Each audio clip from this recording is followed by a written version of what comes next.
Welcome, everybody. It is the Paul Rodriguez Show, April 4th, 2021, coming out of Studio 44. Producer James in the building.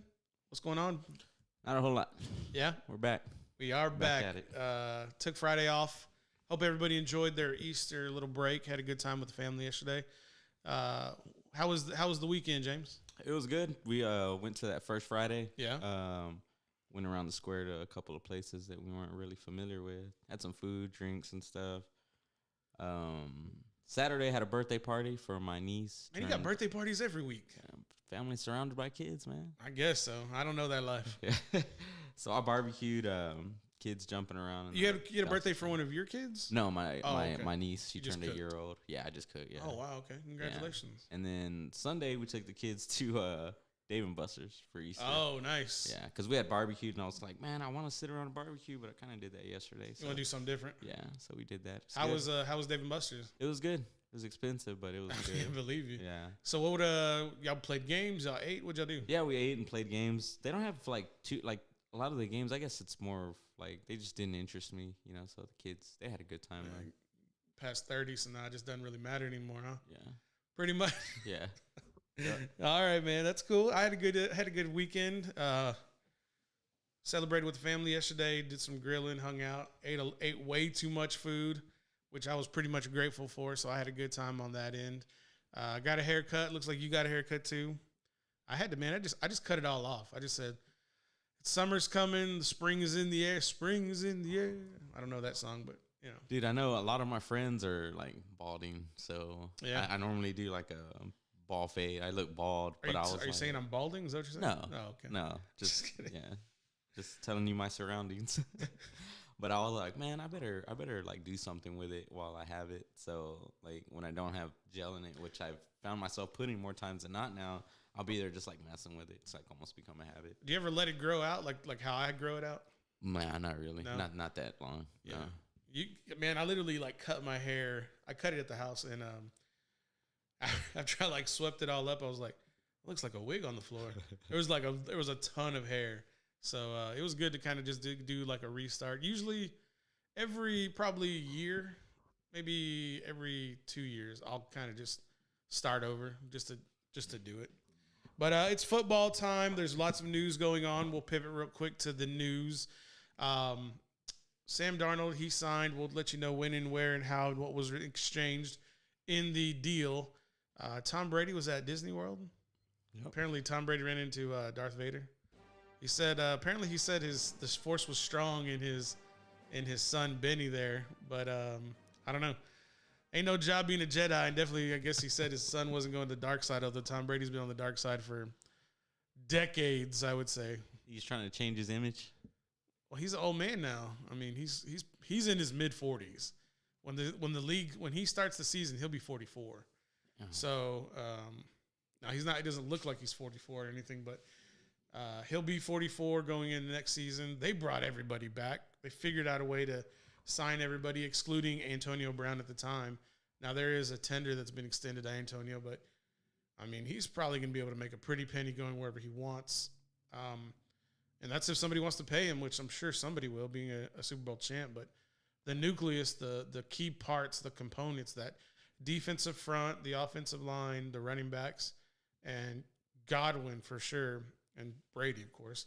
Are you glad Antonio Brown is back and active in the league and kind of settled down a little bit? No, because to me, he's not what he was before. So if he comes back to that form, now it's really hard when you have Evans and Godwin right there, and then you have, of course, Gronk and the great tight ends. But for him, I think it was a healthy environment to be amongst all these high-end, top-name, top-performing athletes. And it wasn't number one, he didn't have the spotlight on him, so he didn't have to perform, and he didn't have to go out of his way.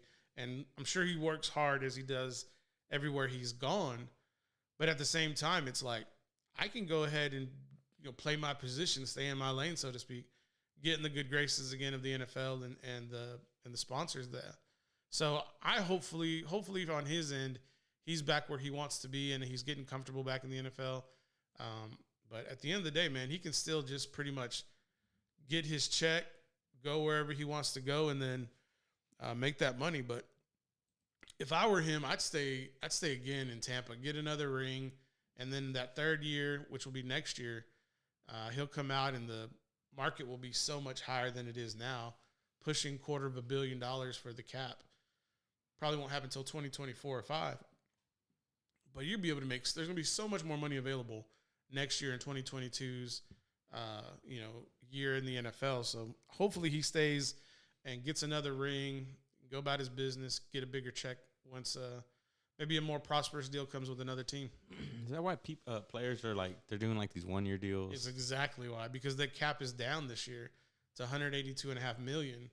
Now, when it goes back up, it's going to go up tremendously. It may go over $200 million next year, just because everybody will be able to recoup all their money from the COVID year. And I'm sure the advertiser dollars, the NFL has signed a $100 billion 10-year deal with all the networks for the rights to the games. And then I'm sure their deal with Amazon is going to be exclusive moving forward once that deal with DirecTV and Sunday Ticket pretty much is available for negotiation or renegotiation.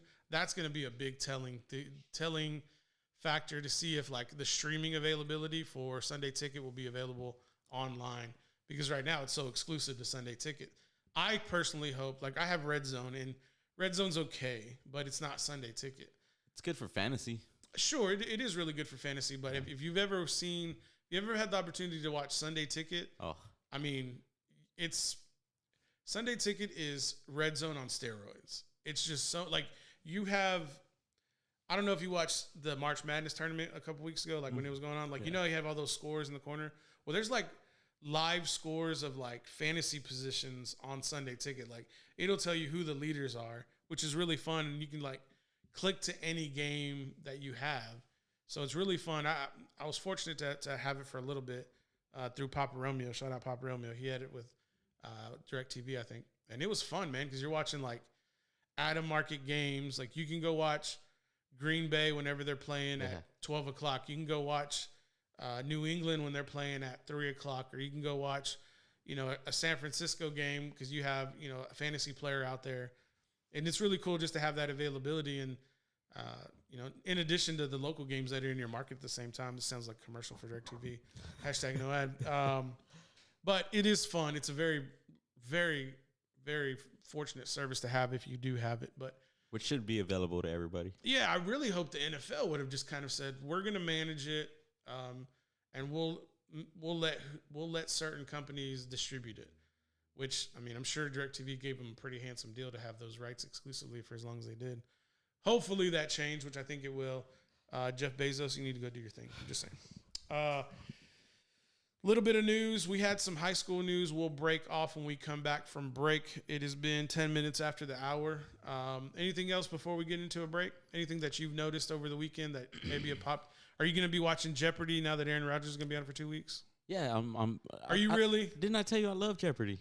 No, you did not. No. Who was the host of Jeopardy before he passed away? Alex Trebek. Okay. What was Alex Trebek known for? How about here's a different one. Where's Alex Trebek? Where was he born? Where was he born? Right. I don't know. Pennsylvania? No, you're close. He was born in Quebec, Canada. Oh, okay. Yeah, so that's close. Trebek, Quebec. Okay. Maybe. There's a little correlation between the bets. I'm not a fan like that, but I will if it's if I'm scrolling through the TV, which I don't do anymore. Right. And it was on, I would watch it. Did you watch him when he was on Celebrity Jeopardy? Yeah, I did. Yeah, I did that. Interesting. Yeah, he won it. Yeah. I know. Yeah. He's a nerd. He's just a closet nerd. Yeah. He's self-identified as a tough guy. I like how they asked him about his hair, and he was going into detail about how he was going about. Who asked him? McAfee. Oh, he was on McAfee's show today. Yeah. They were like, what went into your hairstyle? And he was like, well, I didn't want to do anything distracting. Or they asked him how long he's been growing his hair out. That's what they asked him. Yeah, but he always grows his hair out. Yeah. And then he gets that October time mustache. Yeah. Little stash, yeah. I don't know about that stash. Yeah. It's like, dude, just keep the beard. You're in Lambo. You might as well just have as much insulation on your body as you can with your face, since it's just so sensitive. I don't know. If it was me, I've had my beard since 2014, I think.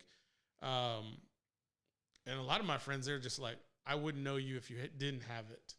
I'm like, you knew me 20 years before I did have it. What do you mean? I don't understand.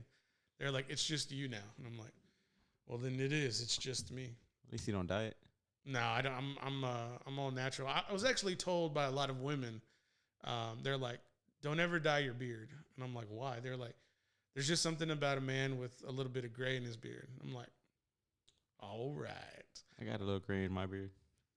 Just saying. You got a long way to go, son. You got a long way to go. All right, let's take a break. 13 minutes after that, when we come back, high school breaking news. If you already know, it's not really breaking, but it's a pretty big deal.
Welcome back, everybody. It is the Paul Rodriguez Show, April 5th, 2021.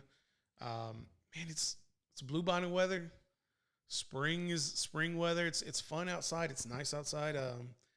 I was going over to my parents, and everybody was doing the eggs. They were, I was gonna say trick or treat. Nah, bro, we're gonna do all that in this neighborhood. No, I'm just kidding. Yeah, they were doing the plastic eggs and the cascarones and everything, and I always hated those. The reason why was because with me and my cousins, when I was growing up on my dad's side, like there was only like 2 girls and like 5 boys, and dude, we're always like running and chasing. So like, I was always a little fat kid, and I'm all like drenched in sweat, and nobody else is sweaty, just me. And you would like crack your egg, and I have like all this junk just like caked up in my hair, and I'm just like, man, this is horrible. So I never liked the cascarones being cracked. And then sometimes if your cousins or anything, they would just like crack you on the head real quick, like not break it and then hit you. They would just like slam it on your head. And I was like, man, y'all are jerks. You like crack / slappy. Yeah, that's what. It's like, dude, you're supposed to open your hand when you're cracking it, not close your fist. And then there's people that just take it way too far, and they have like glitter in the eggs. Like metallic glitter? Like glitter. Oh man, those people are nuts. Yeah. So that's not where I was going with that statement as I opened it up. But I was like, literally, I just like got in my car and I like rolled all the windows down, and I'm like, there's only like 4 days in Texas when you get weather like this. There's no humidity. It's under 80 degrees. It's in the mid 70s. There's a slight breeze. And it's just comfortable. And I was like, those are the days I just like, we're going to cruise with the windows down. And you don't need the air conditioner because it's so comfortable outside. And that was definitely one of those days. So just big shout out for April. But I know that, we're probably going to have some rain coming through that'll be populating all the Mayflowers, as they say. But getting into the high school news, it has become official. Caleb Burton, the 5-star recruit, formerly of the Del Valle Cardinals. Him and his father left Del Valle, I believe, in the beginning of the year. And they have settled on a school. And Caleb Burton will be playing for the Lake Travis Cavaliers beginning in the fall. He'll probably participate in spring football. And he'll probably participate in the 7-on-7 tournaments that we'll see coming up. But that's a huge power shift. You're taking the number 1 receiver recruit in the 22 class, moving from Del Valle to play at Lake Travis. He'll be joining the receiver core of Nathan Bird and Noah Bird, the Bird brothers, as well as running back / receiver Chester Ernetz. And the quarterback for the Lake Travis Cavaliers will be first-year junior starting quarterback Bo Edmondson. Now, the biggest takeaway from this is Del Valle has always had a difficult time keeping a number 1 quarterback while Caleb was there. Now, I'm not saying that's the reason, but what I'm saying is that it'll be very interesting to see how the number one receiver recruit out of Texas developed into such a powerful player at his position, not having a consistent quarterback. Now, being paired with Bo Edmondson, moving into the 26-6A. Well, he wasn't playing in 26-6A with Del Valle, but now playing in a state contender Lake Travis Cavalier system led by head coach Hank Carter, and Bo having such a big arm at 6'3", 200 pounds. I'm looking forward to Caleb maybe having an all-world type of turnout for his senior campaign. Now, he's coming off of an injury. He's coming off a knee injury, but he's already been training. He's been working out with some of the receivers at Westlake. He's been working with Caleb Klubnik. Lots of speculation that he may be going to Westlake due to that connection and workout partners. But in Austin, you just don't know. Everybody works out with everybody. You're just looking to get the reps in. Cade was in Clemson this past weekend for their spring game. We'll talk a little bit more about that and Dabo Sweeney's comments on Andrew Makuba. But staying on topic with Caleb Burton, the number 1 recruit in Texas at receiver, paired up with Lake Travis. I'm looking for a deep playoff run and a gigantic matchup when Westlake takes on Lake Travis in potentially being the district title once they play that game. And usually the way the schedule makers like to do that between the two schools is the rest of the District 26-6A gets out of the way, and they're going to let those two teams play each other the last game of the regular season for potentially the district crown, mainly because the two always are undefeated once they do meet up. And for the most part, Westlake has had their number lately. Now, again, those two teams haven't played since 2019 due to COVID. They were supposed to play at the end of 2020 in the regular season, canceled due to COVID. They were supposed to play in the regional championship in the playoffs, but Lake Travis lost in the first round to Round Rock. So this matchup, when this game goes down, wherever it is housed at Lake Travis or at Westlake, it will be a sold-out capacity crowd for that venue. And I'm looking forward to see who is in the building. Will we have a Garrett Wilson sighting? Will there be Sam Ellinger on the side for Westlake? Will we have other numerous players from other high schools at those games? I'm going to say yes. This will be a star-studded event. I wouldn't be surprised if Steve Sarkisian is in the building or at the stadium watching this game, considering that these two schools are in their backyard. He could be scouting Bo Edmondson. He could be scouting one of the Bird brothers. He could be scouting the offensive line for Westlake. I mean, right now I think Connor Robertson is being recruited actively by the University of Texas. So there's a lot going on between those two big schools. But Caleb Burton going to Lake Travis is a shift in power in the favor of the Lake Travis Cavaliers. Not that they needed it, but now that Caleb is on the roster for the Cavaliers, there is a very good opportunity that Lake Travis has an opportunity to dethrone the defending two-time 6A state champion Westlake Chaparrals with one player. Any thoughts about that, James? Are you just like overwhelmed by all that information? No. Are we going to be in attendance? That's a good question. We can be in attendance. That game will be everywhere, and it's going to be curious to know if either Coach Carter or maybe Coach Salazar could give us some opportunities to be there. One way or another, we'll be there. The question will be, will we be on the sideline or not? That's the question. Oh, okay. So I'm looking forward to that game. I have some friends who are out of town. I'd like for them to get there. We will definitely have to go ahead and make some arrangements because wherever this game is, if it's in Westlake or if it's in Lake Travis, it's going to be a good hike. More high school news. Del Valle brings in, there was a vacancy with Coach Burton leaving. Del Valle brings in the former number 1 overall ranked IMG Academy head coach in Bobby Acosta. What that means is Bobby Acosta last year led his team, IMG Academy, to the number 1 national ranking in the United States. Del Valle is now the new head coach at Del Valle. Crazy. Now let's just break down real quick that district, 26-6A. And let's begin with Bobby Acosta coming in from the number 1 ranked IMG Academy. I think we have to put Bobby Acosta at the top due to that factor. Because IMG Academy is playing schools all over the nation, not just in Texas, to earn and garner that ranking. I think next we have to put up Todd Dodge, the 2-time 6A defending state champion in the state of Texas with the Westlake Chaparrals. Then we're going to put in, you can do a toss-up. It's either Hank Carter at Lake Travis or it's John Walsh at San Marcos. Those 4 schools, after reviewing their resumes, John Walsh, multiple state titles. Hank Carter, multiple state titles.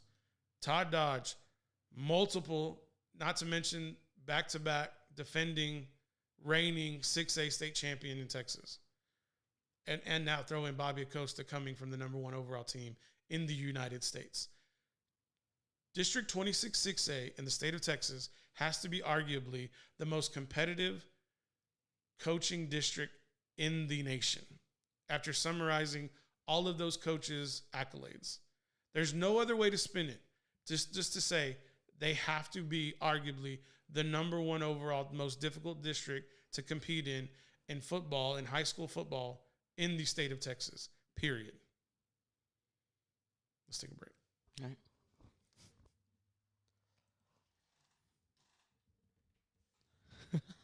Caught me up.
Welcome back, everybody. It is the Paul Rodriguez Show coming at Studio 44.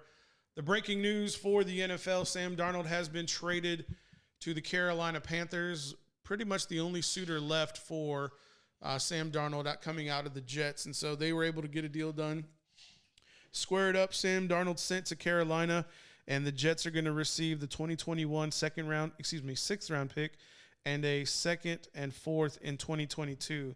But that if you really couple that with what's really going on for the New York Jets, the Jets are going to have 2 1s this year and two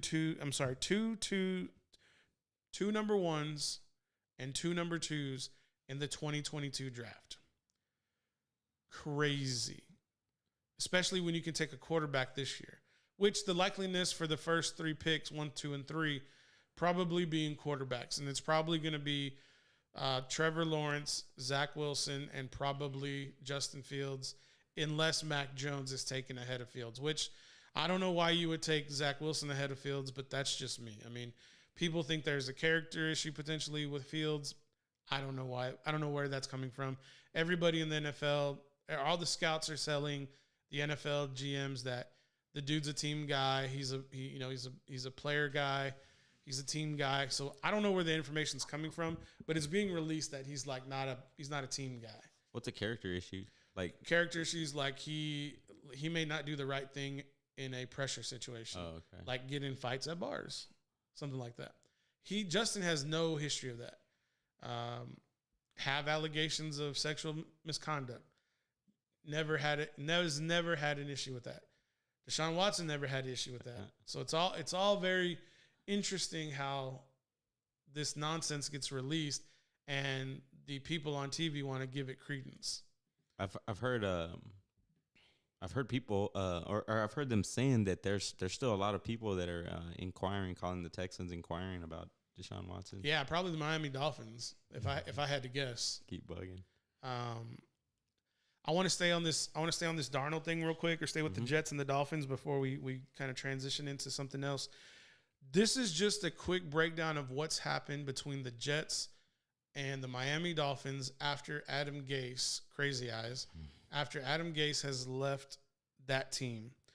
So this is reported by my Sports Update, NFL Update on Twitter. The Jets and the Dolphins essentially did the same thing after Gase. They fired Gase. They hired a defensive-minded coach who was loved by players, traded their quarterback, Darnold and Tannehill, for draft capital, traded their top safety, Minka Fitzpatrick, Jamal Adams, for first-round picks, draft a quarterback within the top 5, and have double 1s and double 2s in the following year's draft. Excuse me while I wipe my Gase from my team, because that dude severely put those franchises behind an 8 ball. And luckily they hired the right people afterwards to come in and wipe the Gase from their team, because it's nonsense. Luckily they were able to figure a way to get out of it. Both franchises, the Jets and the Dolphins. But it is amazing how one person can set your team behind so far. And people thought it was Bill O'Brien with the Texans. Now we'll transition into the Texans. Everybody thought it was Billy O'Stooge, thinking he was the guy trading D-Hop for a bag of oranges, getting I can't think of the running back's name anymore.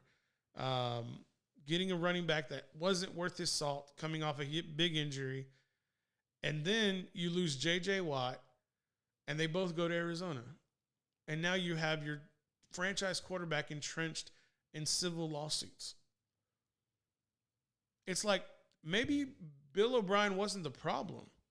Maybe the front end guys who are running the team were the problem, because that's sure what it sounds like right now. You fired the coach, you fired the GM essentially, which was O'Brien had both titles, and then you bring in these guys who are trying to get players on the cheap in free agency that aren't going to really make a huge impact. Meanwhile, your quarterback is going through some kind of civil situation in potentially the courts. And now it's been reported to the Houston Police Department, who are conducting their investigations. it'll be interesting to see what they do in the draft, because if Trey Lance, the quarterback at North Dakota State, if Trey Lance falls, and he falls deep to like the mid rounds, Houston, I wouldn't be surprised if Houston trades some picks to get one of those number 1 picks from Miami to jump back up and go get a Trey Lance, because Tua ain't going to get it done. I have a feeling they trade Deshaun to Miami. They get a number 1 pick. They get Tua in the draft or in the trade, and they go get a player like Trey Lance out of North Dakota State, because the way things are looking right now for Deshaun, that's a separate topic. What needs to be addressed is Houston's need for a rebirth, because they totally just went nuclear and blew up the whole thing. They got close too, like the year before. Was it last year? It was 2 years ago. 2 years ago, they got close. They were in the AFC Championship or the divisional championship game with Kansas City, and they had Kansas City on the ropes early. Yes, they did. And they were close. Fell from grace. It's almost as if it happened on purpose. That's the appearance. Not Deshaun's issues, but moving Deshaun out, or moving D-Hop out, moving this player out, bringing in Laramie Tunsil, who hasn't done anything since coming from Miami. He was supposed to like shore up the left side. Maybe he shored up his position, but a player with that kind of draft capital that you give up, you're number 1. This guy's got to be able to like shore up half the left side of the line. And he ain't getting it done. And then you cut your center, Martin. It's like, what else are we doing up here? You're going to bring in the right tackle from New England who played at TCU? Cannon is his name. It's like, no, man, you're playing with leftovers here. And Tyrod Taylor's supposed to play if Deshaun can't go? That dude Gase, where's he at now? Who cares, man? Thank God he's not in the NFL. If he is, he's probably like some assistant somewhere. That guy does not deserve. He doesn't even deserve to be on the team. In my full honest opinion, he doesn't deserve what he literally broke. He literally broke 2 NFL franchises. He got recommended by a Peyton Manning. Hey man, I'm sure he got recommended. Doesn't mean they had to take Peyton's, his recommendation. True. It's like put somebody there who has some like credibility. I'm not saying Peyton doesn't have credibility, but at least listen to somebody who's proven in the position, not just some guy who was a quarterback coach at Indianapolis while Peyton was pretty much the offense coordinator on the field. Yeah. It just doesn't make any sense. It's mind-blowing, but at the same time, like Mike Lombardi always says, Michael Lombardi, former GM to the NFL, personal assistant to Bill Belichick with the New England Patriots. He was a GM for the Cleveland Browns. He always says, he goes, look, there's only 6 teams you're really competing with for a championship. And everybody else, they're just happy to be there. And so you really got to figure it out. Who are the 6 teams? And then you can go make that game plan and compete with them. It's a big deal that gets overlooked, and everybody who's a fan, it's sometimes unfortunate that it happens that way, but if you're a fan of Dallas, you're not going to win a title. If you're a fan of Houston, you're not going to win a title. Your ownership isn't built for that. They want to, yes, they want to, but they're not making the decision to go win a title. New England, they're trying to go win a title. Tampa Bay, they're trying to go win a title. Seattle, they're trying to go win a title. Green Bay's trying, but they don't put the pieces around their player. They're not trying. Their ownership group is too spread out. There's no collective. There's no singularity with their ownership. And I think it's a downfall because there's nobody holding the president. Nobody's holding the fire to the president's feet, and the president's not holding fire to the GM's feet to win championships. They only get there because Aaron Rodgers is arguably the best quarterback last year. Because Patrick Mahomes and Lamar won the MVP. I mean, I'm just going by MVPs, man. I'm just going by MVPs. I'm just telling you what the people say. The voters say, the sports writers say. I mean, I guess that's relative as well. But in the NFC, Aaron's probably one of the best quarterbacks in the NFC, if not the best. But the AFC, they got some different people out there. Sure. Different guys. Let's take a break real quick. When we come back, we'll talk about King Kong. I don't know. Well, maybe we'll talk about TV shows. Maybe we'll talk about wrestling. Maybe we'll talk about UFC 261.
Welcome back, everybody. It is the Paul Rodriguez Show, getting into the fourth segment of the show. You want to go ahead and announce it now? What? April 29th. Yeah. Let's get into it. Yeah. Ladies and gentlemen, producer James and I have collectively come to the agreement that we will have on April 29th to celebrate the coverage of the NFL's draft live from Cleveland.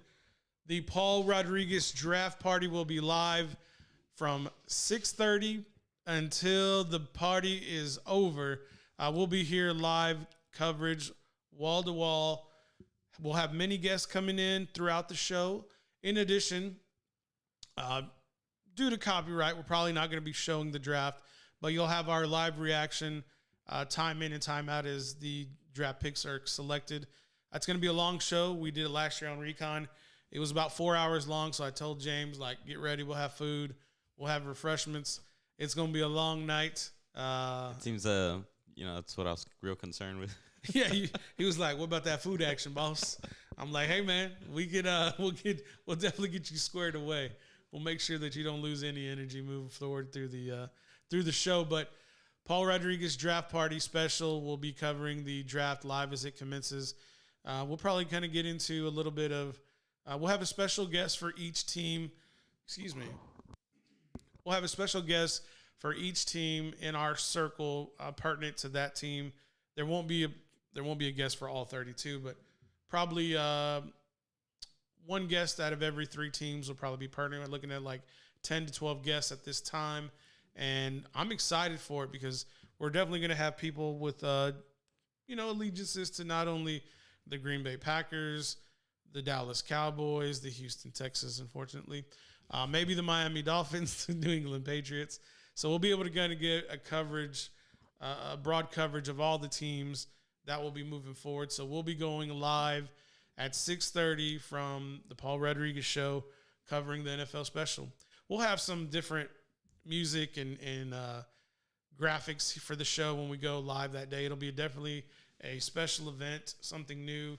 I'm taking the next 2 days after that off, or that day and the day after.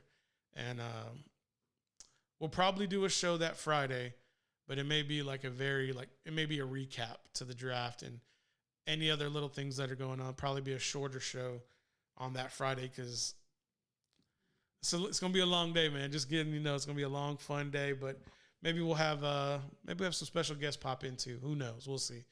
But any giveaways? We'll have to get more into the giveaways. I don't know. Do y'all want us to give anything away? What do y'all want us to give away? There's going to be like cash. Like, yeah, we know. We just maybe there'd be something else that y'all would like for us to give away. They're like $1 million. Yeah, if I had $1 million to give you, I would be a millionaire. Maybe then you would be a millionaire. So that's going to be going on April 29th. The coverage lasts for 3 days, but we're only going to be doing the main day on Thursday, the 29th. So I'm looking forward to it. Anything that you're looking forward to, James? You're not gonna be sad if Packers do what they always do, are you? Yeah, I'm kind of, it's expected at this point. It's like you're anticipating it. Like, yeah, of course. I'm looking forward to seeing what kind of grub you have lined up. Well, I thought you said you wanted barbecue. Yeah. Well, I mean, exactly. Like, what are you getting? Like beef ribs? Are you getting like? Oh my God, this pork guy's ribs? getting into shoulder. This guy's getting into the accoutrement of all the barbecue world. Oh man, let me say it with some gusto, man. Tell me what you're looking for. I want them beef ribs real quick, tender like. He's just laughing over there. They got some big beef ribs over there at Kreitz. Yeah, I had some beef ribs yesterday for Easter. They were tasty. They were good. Papa Romeo barbecued up. Might throw down, man. Yeah, you don't know. I didn't know. I didn't get an invite. He used to work at Kreitz back in the day. Really? Yeah. This is when it was like not where it is now. It's different, but the picture's still up there. You just got to find them at Kreitz. Probably, yeah. They maybe. I don't know. I don't know what they did. How the. I'm not getting into it, but you know what went on. You used to work at Kreitz. Yes, sir. So you know the history.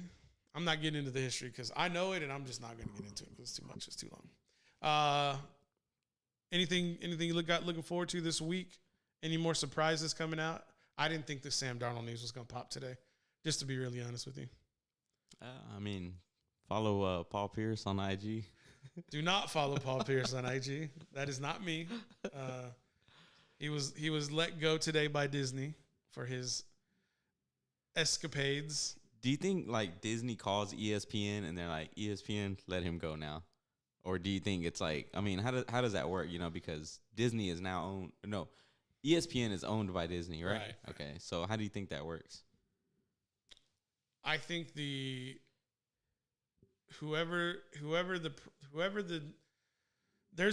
a main guy at ESPN, and I know his name, but I can't remember it off the top of my head, but there's a guy, and it's like you don't want to get an email from this guy because something bad's happening. So I'm sure Disney sent an email to him, and he sent an email to Paul Pierce and said to Paul Pierce's agent, and he said, Paul's services are no longer needed at ESPN.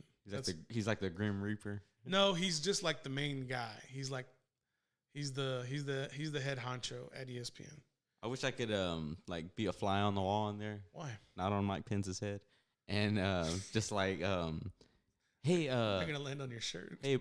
Hey, boss, have you seen Paul Pierce? No, let me see. And he's like, he's gone. No, it's not like that. No, these people are professionals, man. I'm sure they got wind of it. I'm sure the agent, Paul Pierce's agent, knew this was coming, and Paul Pierce probably knew this was going to happen, and so he decided just to do it. He lived his best life, cost him his job. All right, cool. Don't have half naked girls running around while you're consuming illegal substances, and you won't have a problem. True. Right? I mean, I'll take note. Do you want your job or not? Do you want your job or not? It's real easy. I think Paul didn't want to be in there anymore. And this happens like, he's like, I'm going to do something to get fired. It ain't like Paul Pierce is hurting for money. He played in the NBA. I'm sure he made millions of dollars. I'm sure he put enough of the $1 million away to live that lifestyle. And he said, I don't want to go do games anymore. How can I get out of this without, burning too many bridges? He's like, all right, well, I'll just act stupid on IG Live. All right, well, if you got FU money, man, you got it. So let him, he lived his best life. He just ain't at Disney no more. Maybe he got a better deal at Fox coming. I don't know. Maybe with Bleacher Report. I don't know. Damn sure ain't going to be on no Paul Rodriguez show. I ain't got that kind of budget now. I like Paul Pierce. I never liked Paul Pierce. Really? It just I think it's because when him and Garnett and Ray Allen teamed up with Boston, I was the like, first ever super team. Yeah, I was just like, these dudes just like, to me it was like cheating, and I still think it's like cheating. Like a super team getting collectively put together. It's like, are y'all a basketball team or an all-star team? I don't know. Well, that's just the way I feel. I like how Commissioner Stern blocked what was it, Chris Paul from going to the Lakers that one time? Yeah. I don't really follow basketball that much. I remember hearing about that. I was like, what? Like because he wanted.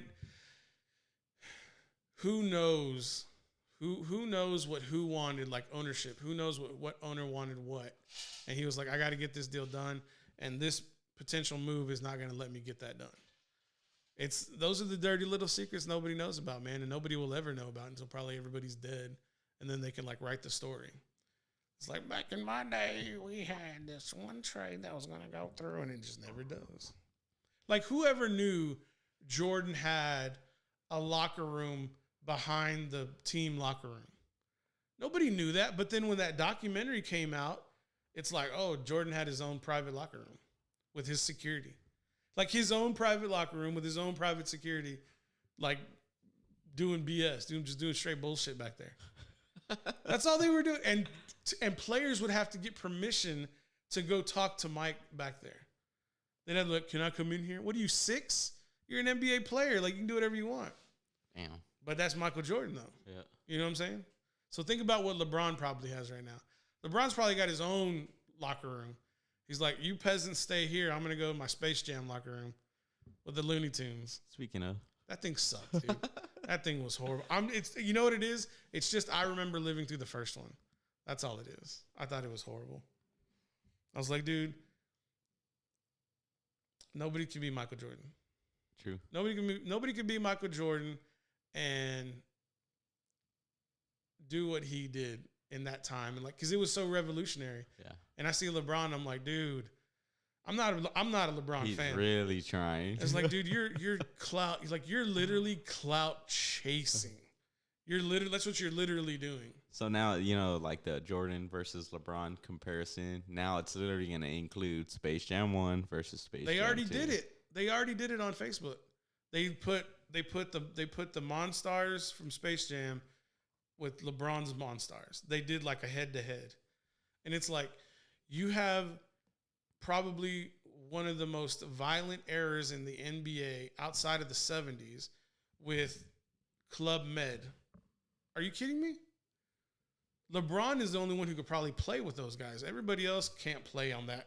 They can't play with Charles, Patrick Ewing, Michael, Big Mama, Larry Johnson. Yeah. They can't play. They will get beat the hell up. LeBron's the only one who could probably hang. Yeah, I agree. The rest of them couldn't hang. I'm just saying that trailer was bogus. I saw it. I'm like, man. Yeah. I feel bad for the kids who are gonna have to go watch that. So my kiddos haven't seen Space Jam. The first one. Yeah, I was thinking. Yeah, you need to put them. So should I? You need to put them on that first, because it's not gonna make sense. Because they're gonna be like, why is there a cyberspace with Looney Tunes and LeBron and what? Like his son got kidnapped and it doesn't make sense. And then they're like, oh, I understand. Bill Murray got sucked through the golf ball hole. Makes perfect sense. Yeah, right. It's so stupid. It's just dumb. And then Bill Murray shows up in like the clutch moment at the end of the movie in the first Space Jam. Hey, spoiler alert! If y'all don't know the movie from the mid-'90s, you shouldn't be watching this show anyways. Yeah. But yeah, I saw it and I'm like, the graphics look good. Yeah. The CGI looks great. The colors look fun. I would have loved to seen all that tech in Michael's movie. How about we should have just redid Michael's movie? I don't like remakes. No. Like, do the editing, but for Michael's movie. Like, add the colors. Do everything the same. Just add the color. Does that make sense? Yeah, I don't like remakes. It's not a remake. It's a re-release. Yeah, touched up. Hey, man. Nothing wrong with a little makeup here and there. I'm sure you don't mind. I think you wake up in the morning. Hey, that's your problem, not mine. Getting back to it, King Kong. I watched King Kong. Worth the watch. Very slow in the middle. There's only like 2 big fights. The fights are awesome though. Outside of the fights, the rest of the movie's man. Yeah, it's like 1.5 thumbs up out of 4. From you? Yeah, because it's worth a watch, but just to see the fight scenes. Now, if you could go to YouTube and just watch the fight scenes, I would just do that. It's kind of storyline trash. It's out there. I mean, it's almost out there like Space Jam, LeBron, Space Jam Legacy. Shit. It's almost like that. Well, when I left the kiddos to come over here, I was like, hey, they're gonna like it because it's got the colors and all that, but the fight scenes are the only thing worth a damn. Yeah, that's what I'm going to rely on y'all to give me y'all's reviews, so pay attention. Yeah, that's kind of where I'm at with it. Are you going to watch it, though? Yeah, I am. You think you're probably still going to watch it? Yeah. Meanwhile, maybe. editing? Maybe tonight, yeah. James, you've been quiet, man. What's going on, dude? Like, what's up? Really? Yeah. I'm here. Unless the only time I get you out of your shell is like when you're talking about Aaron Rodgers. Yeah. Or UFC, that's the other thing. Yeah, UFC. So they took away one of your fights, did they? No. What if they did? I wouldn't be going. How are you going to sell your ticket? I'd sell it, yeah. So if they pulled, so we went to UFC.com and we looked for the UFC 262 in Houston. James has tickets to go, and we couldn't find the Diaz-Edwards fight. And I told James just now, what if they pull the fight? And you're telling me you're selling the tickets. Yeah. I have a guy that wants to go, and he'd be willing to buy them. Would you upcharge him? Huh? You're supposed to say I can't confirm or deny. Yeah. See, man, I don't see it. No, it's right here. But this isn't UFC. This is MMA fight. What is MMA what? MMA fighting. Yeah, .com. That ain't UFC. That ain't the source. Where's the official one right here? It's not on there for some reason. So I recently found out that Arreola Ruiz Jr. fight, it got moved. Really? Oh, it's not on the same night as the UFC? It's on. They moved it to May 1st. Probably because that's a smarter move to not go up against that 3-headed monster with Big UFC time. on 261 on the 24th. Big time. So you're gonna have UFC 261 the 24th, Arreola Ruiz the May 1st. That damn thing better not be pay-per-view. It better not be pay-per-view. The Ruiz? Yeah, that Ruiz Arreola. It better be like Showtime or HBO. It better be like on something I already pay for. Yeah, he's a former heavyweight champion. Who got embarrassed? True. Like embarrassed. Arreola's not a contender anymore. He's just not. So Ruiz, that's the 5th. May 8th, Canelo Sanders, that Jerry World, all the hint that's going to be out there. Dude, there's going to be so many people. So many people. When is that? The 8th. Oh, the 8th. Cinco de Mayo. And then the 15th. And then the 15th is 262. We're lined up. Bro, that's a month full of action. That's going to be a lot of money spent on pay-per-views. And are you flicking me off? No. I was scratching myself. I'm going to use the other finger, boy. Come across this table and get me half fired up real quick. No, I'm just kidding. James he had an itch, he had a scratch. Yeah. Are you all right? Yeah. I don't know, man. I don't know. Something's off about you today. Must have had too much fun Friday night. Maybe. I mean, I saw you posing with your lady on the socials, man. I had to be like, man, look at this guy right here. Come on, man. Suavemente, bésame. Dale. Dang, that was weak, bro. You got to come correct with that gente, right? That's all I know how to say. Yeah, this show's already. It's run its course. Yeah, it's already 6 minutes after the show's over. The show should be over. What are you gonna leave the people with? What am I gonna leave the people with? Go and check out Falcon and the Winter Soldier. Oh my god! Yes, it's a pretty good show. How much pub has Disney had on this show today? We talked about Space Jam. We talked about Kong. We talked about Disney firing Paul Pierce. Hey Disney, we need to check, man. Cut the check. That's all now, I ASAP. Cut the check. Take 25 grand. Be like, you never know we were here. Be off and running. Yep. All right, we're gone. We're gonna see y'all tomorrow. We're out of here.